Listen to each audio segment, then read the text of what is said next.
Muy buenas, esta es la segunda parte del curso en sistemas dinámicos y hoy trataremos el tema de sistemas en una dimensión, es decir, que únicamente estamos en un grado de libertad. ¿Cómo podemos representar este tipo de sistemas? Bueno, pues básicamente son sistemas que vienen regidos por esta dinámica, donde esta variable x no es otra cosa que un número real, es decir, que x pertenece a los números reales. ¿Y qué pinta típica van a tener este tipo de sistemas? Bueno, pues simplemente lo que podríamos hacer es representar esta función f de x en una gráfica. Entonces, en el eje horizontal pondríamos x y en el eje vertical pondríamos x punto. Entonces, x punto es idénticamente f de x. ¿Y qué pinta podría tener? Bueno, podría tener una pinta tan complicada como quisiéramos. Eso sí, respetando que fuera continua y diferenciable. Es decir, podría ser así. Entonces, ¿qué podemos decir de la dinámica de este sistema? Ya vimos que en el vídeo anterior lo que importaba y lo que era fundamental para su análisis era los puntos que cruzaban con el eje horizontal. Es decir, los puntos que hacían que la velocidad o x punto fuera 0. Que son estos puntos, ¿no? Este punto, este, y vamos a decir este también. Vamos a alargar esto un poco. Pero dijimos que existían dos tipos de puntos. Ahora estoy haciendo un pequeño resumen. Nos acordamos que existían dos tipos de puntos dependiendo de si el sistema, para un tiempo suficientemente grande, tendía o no a esos puntos. ¿Y cómo sabíamos eso? Pues imaginemos que empezamos de un punto por aquí. Es decir, tenemos una condición inicial que nos dice que el sistema parte de x igual a esta cantidad. ¿Hacia dónde va a tender en el siguiente paso de tiempo? Pues lo que deberíamos hacer es decir que ¿cuánto vale la pendiente o la derivada o la velocidad? Pues es positiva. Entonces va a tender en el sentido en el que aumenta x, ¿no? Y así sucesivamente hasta que la velocidad va a 0. Entonces, este punto, como el sistema va a tender a ese punto, es un punto estable y se representa rellenando el punto. Esto es un punto estable. Y podemos comprobar que si empezáramos con una condición inicial por la derecha, por aquí, la pendiente o la velocidad es negativa, por lo tanto va hacia donde disminuye x. Entonces, por ambos lados se acerca a ese punto fijo, ¿vale? Por otro lado, este punto, al contrario de lo que sucede, repele el sistema o es un punto inestable, ¿vale?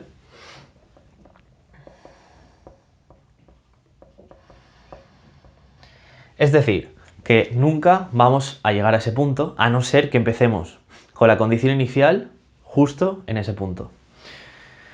Y lo mismo podemos decir de este punto, ¿no? Este punto, pues, es inestable. Ahora bien, ¿cómo podríamos analizar este sistema con herramientas con las que sepamos manejarnos? Bueno, pues como nos interesan básicamente los puntos fijos, estos puntos, lo que podríamos decir es, o podríamos hacer es, ¿qué sucede cerca de esos puntos? Es decir, ¿cómo se comporta el sistema en una región cercana a estos puntos, ¿no?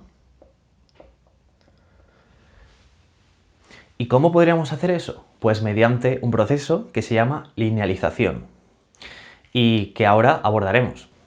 Pues lo dicho, ahora vamos a tratar el tema de la linealización en sistemas dinámicos, porque recordemos que la clave aquí son los puntos fijos, que es hacia dónde tiende el sistema para un tiempo suficientemente largo o de dónde repele el sistema. Y para ello, un punto fijo se define, vamos a decir que punto fijo es x estrella, punto fijo, y se define pues a través de la ecuación que hace que f en x estrella sea 0. porque si f es 0, la velocidad es 0. ¿Y cómo podemos sacarle partido a esto? Pues investigando qué sucede en entornos cercanos a X estrella. Entonces, nuestra solución x de t va a ser x estrella más una pequeña cantidad que llamaremos epsilon de t. Esta cantidad, ¿cómo podríamos definir que es pequeña? Pues que es pequeña comparado con nuestro punto fijo. Pero vamos a escribir básicamente que es mucho menor a 1, ¿vale? En algún sistema de unidades. De esta forma, términos superiores al lineal o a medida que crece la potencia de epsilon al cuadrado o al cubo, van a ser cada vez menores, ¿no? Entonces, para sacarle partido a esto, lo que vamos a hacer es expandir nuestra función en serie de Taylor. Que si la función se comporta bien en el punto del punto fijo, se puede hacer, ¿vale? ¿Y qué nos dice la serie de Taylor? Aquí aplicamos Taylor. Nos dice que cualquier función bien comportada se puede expandir. ¿Cómo? Como esto es una cantidad pequeña, pues lo que podremos hacer es, nosotros, en teoría, Taylor nos dice que el sumatorio este sería de infinitos términos, ¿vale? ¿Por qué? Tenemos el término primero, luego tenemos el término que es prima, es la derivada y está evaluado en nuestro punto fijo, es decir, la pendiente, por epsilon, y aún faltarían términos del estilo f', partido 2, etc. Ahora bien, lo dicho, para sacar partido a esta expansión, hemos dicho que epsilon es pequeñito, ¿vale? Entonces, términos superiores al cuadrado o al lineal directamente podrían ser despreciables, ¿vale? Primero, f' en x estrella es 0, por definición, ¿vale? Entonces, nuestra pequeña perturbación, siempre y cuando f' en el punto fijo no sea 0, podemos decir que es la primera contribución la que domina, ¿vale?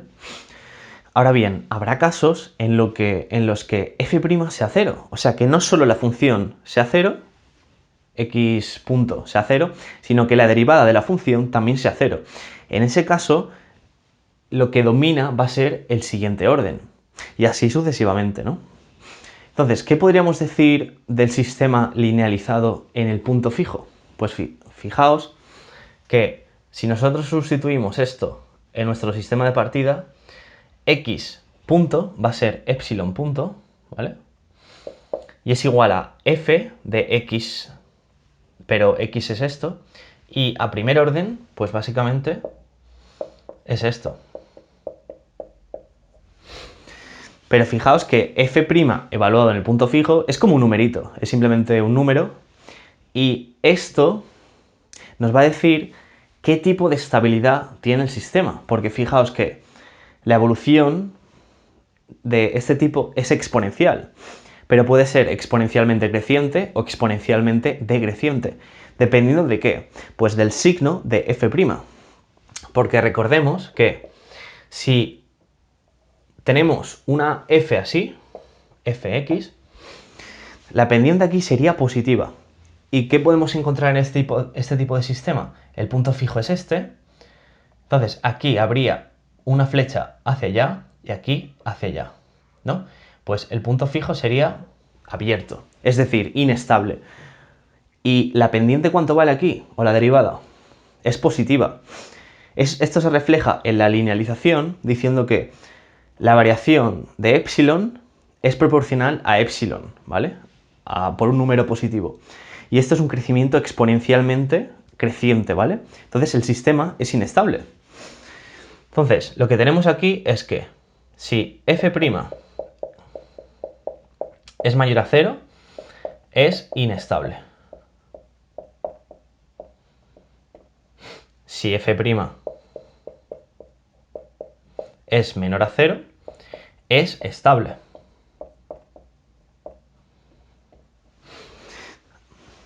Esto, si f' es menor a 0, lo que tendríamos sería un decrecimiento exponencial. Es decir, sería este caso, en el que aquí tenemos que el sistema tiende a este punto fijo. Y por lo tanto es un punto fijo estable. Ahora bien, ¿qué pasa si f' es idénticamente 0? Pues que la linealización no es concluyente y se necesitan órdenes superiores, ¿vale? Y de hecho, ahora vamos a tratar este tipo de casos que en cierto modo se llaman degeneración del sistema. ¿Por qué? Porque, lo dicho, la linealización no sirve, ¿vale? Y ahora vamos a estudiarlos un poco más a fondo. Vamos a ello. Empecemos pues dando unos cuantos ejemplos acerca de degeneración o cuando la linealización no sirve, ¿vale? Y para ello vamos a considerar estos sistemas. Por ejemplo, x' igual a x cuadrado. Si nos fijamos aquí, la primera contribución a la linealización o a la expansión de Taylor es cuadrada. Entonces, el término lineal no está presente. ¿Y cómo podemos estudiar esto? Pues básicamente representando esta función. Esta función, en función de x, no es otra cosa que una parábola que toca el origen, ¿vale? Y si nos fijamos, la linealización no sirve cuando la pendiente no solo el punto fijo, o sea, no solo aquí toca el 0, sino que la pendiente también es plana, ¿vale? Por eso la función, la derivada, es 0. ¿Y qué nos dice esto? Pues básicamente que aquí tenemos un punto fijo, ¿vale? ¿Y qué pasa cuando nos vamos suficientemente lejos? Pues que esto es positivo, por lo tanto, apunta hacia el punto fijo. Y aquí esto es positivo. Nos fijamos que este tipo de punto fijo no es como los que hemos estudiado anteriormente, sino que por una parte, por aquí, sí que tiende el sistema hacia el punto fijo, pero de aquí huye. Esto es lo que se llama un punto fijo semi-estable. ¿Por qué? Porque en esta dirección sí que tiende, pero en esta dirección se va, se escapa. ¿Y cómo lo representamos? Pues básicamente haciendo un círculo donde en la mitad lo rellenamos y la otra mitad la dejamos abierta, ¿vale? Este es el convenio para representar este tipo de puntos. Entonces, lo dicho, esto es un punto fijo semi-estable. Lo mismo podría pasar con x punto igual a menos x al cuadrado. Si representamos esto, ¿qué tenemos? Tenemos que la función hace algo así, ¿no? Es una parábola pero invertida. Y lo que tendríamos es que por aquí apunta así, ¿vale? Vamos a hacerlo en rojo, apunta así. Y por aquí también apunta así. Entonces sería exactamente lo mismo, solo que el círculo, la estabilidad la presenta por el lado derecho, al contrario. Pero puede haber casos, pues, también degenerados, pero que aún así tengan el mismo tipo de comportamiento, estable o inestable. Por ejemplo, si consideramos el caso x punto igual a x al cubo. Nos fijamos que esto es una función cúbica donde en infinito será un positivo y en menos infinito, porque es una función, se llama impar, ¿vale? Invierte el signo. Entonces así será algo así y así será algo así. Nos fijamos que cerca del 0 es una función muy plana, ¿vale? O sea, esto realmente es muy plano. Lo que nos indica es que, primero de todo, la estabilidad, pues, así y así. Es un punto inestable, ¿vale? Lo que nos indica esta planicie de aquí es que el punto fijo va a tender hacia infinito, por así decirlo, porque se escapa, o hacia menos infinito, dependiendo, pero va a tender de una forma mucho más lenta, porque cerca del 0 se mueve realmente con una pendiente bastante pequeña. Ahora bien, ¿qué pasaría si consideramos, por ejemplo, el caso con el signo invertido? Pues exactamente lo opuesto, ¿no? Es así y así, ¿no? Pero esto ya sí que es un punto fijo, estable. ¿Por qué? Porque por aquí iría así y por aquí iría así, ¿no? Entonces tendríamos un punto fijo aquí, estable. Y nos fijamos que el mismo resultado sirve. Va a tender a 0, pero de una forma no exponencial, sino en forma de potencia. Digamos, imaginemos t elevado a menos 2 o 1 partido raíz de t, ¿sabes? Entonces, ese sería un ejemplo de punto fijo estable, pero no de tipo exponencial. Y esto nos lo aporta la degeneración.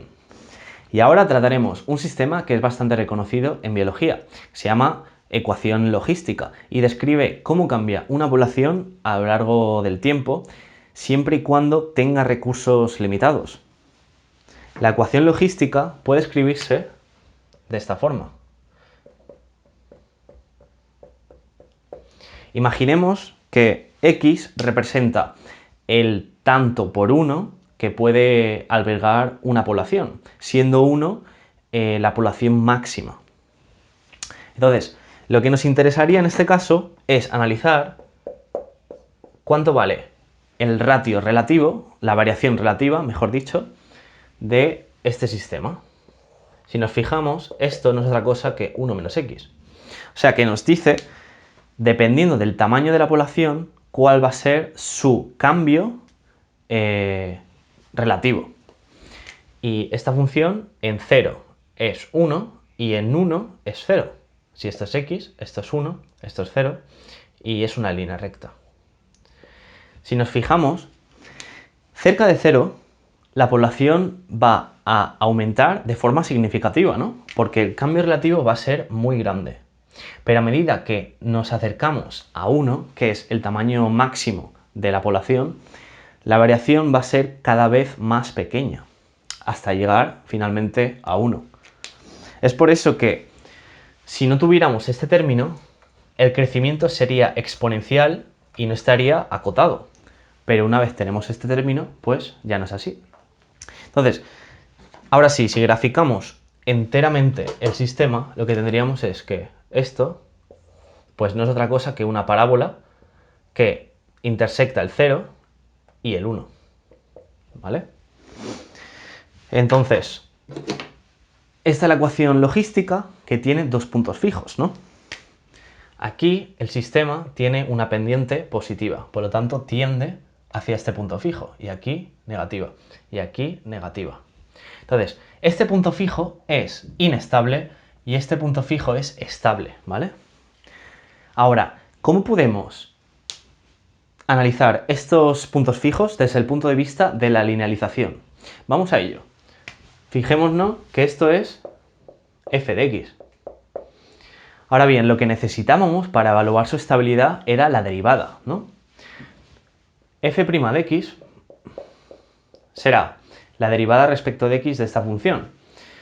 Pero si la separamos, pues nos damos cuenta que es 1 menos 2x. Esta es la derivada de la función. Nos dice cuál es la pendiente en cada punto. Por ejemplo, en el punto 1/2, la pendiente es 0, como nos indica.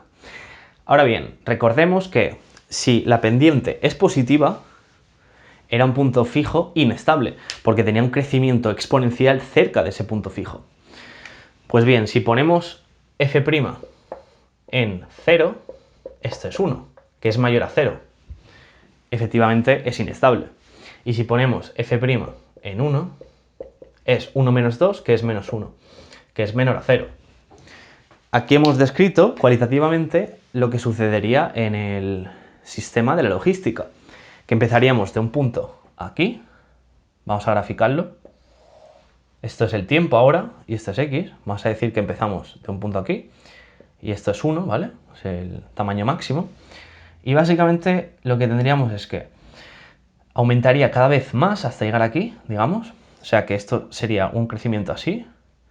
Y una vez llegamos aquí, que este es el punto crítico, que es 1/2, ¿no? Esto es 1/2, que es el valor máximo que podría albergar la pendiente, aquí.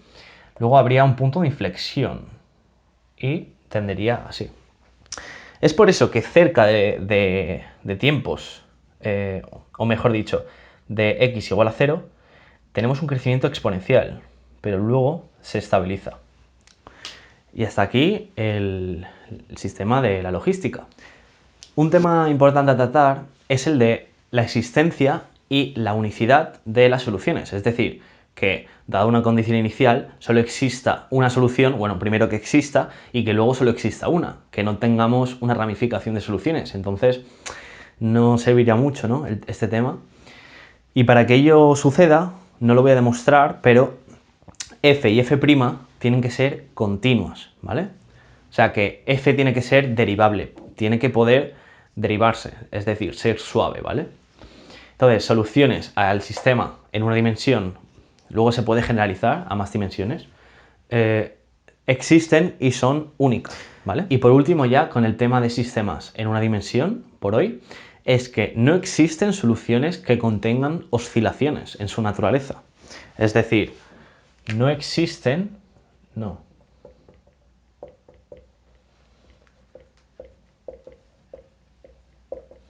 ¿Y por qué? Pues básicamente porque los únicos tipos de puntos fijos son monótonos, es decir, que solo pueden darse dos situaciones, que a medida que t va o bien a más o menos infinito, el sistema vaya a infinito o se estabilice en un punto, ¿vale? Pero no puede suceder que empiece a oscilar, ¿vale? Y esto se puede demostrar desde un punto de vista topológico, es decir, por la propia forma del espacio de fases. En este caso, si nosotros graficamos x punto y aquí x, imaginemos que esto es f, tiene una forma así, digamos. Si nosotros tuviéramos oscilaciones en nuestro sistema, lo que implicaría es que en un punto arbitrario del espacio de fases, tendríamos que el sistema oscilaría entre dos puntos, ¿no? Digamos, entre este y este, ¿no? Para tener soluciones periódicas. Pero eso implicaría que en un punto dentro de esta región tendríamos que nuestra f nos indicaría que el sistema tendería tanto hacia la derecha como hacia la izquierda. Pero eso está violando, digamos, que nuestra función f esté bien definida. De hecho, estaría multievaluada. Y eso no tiene sentido, ¿vale? Entonces, lo que quiero que quede claro es que en sistemas en una dimensión no existen soluciones que oscilen. Bueno, hasta aquí llega el tema de linealización y sistemas en una dimensión. Espero que os haya gustado. El siguiente tema va a ser el de bifurcaciones, que es un tema bastante interesante que tiene muchas aplicaciones y se utiliza bastante. Y nada, espero que os haya gustado. Un saludo.